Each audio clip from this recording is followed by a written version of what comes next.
Yon mga ngayon pala nakaano kahiga. Ang dinay ko sa ano. Kahiga tayo.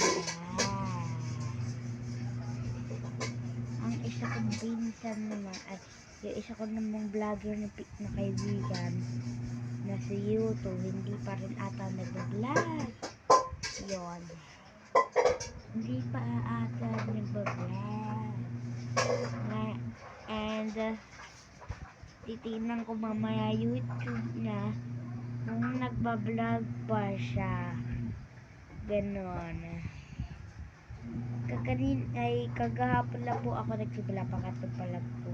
Ay, ewan ko lang po kung pangatlo or pangapat. Siguro pangapat po kasi kaganina nag-vlog po ako. So, yun. Nakahiga ako. And tulog tayo muna tayo. Okay? Wait lang time. Babalik ako ngayon. Bye.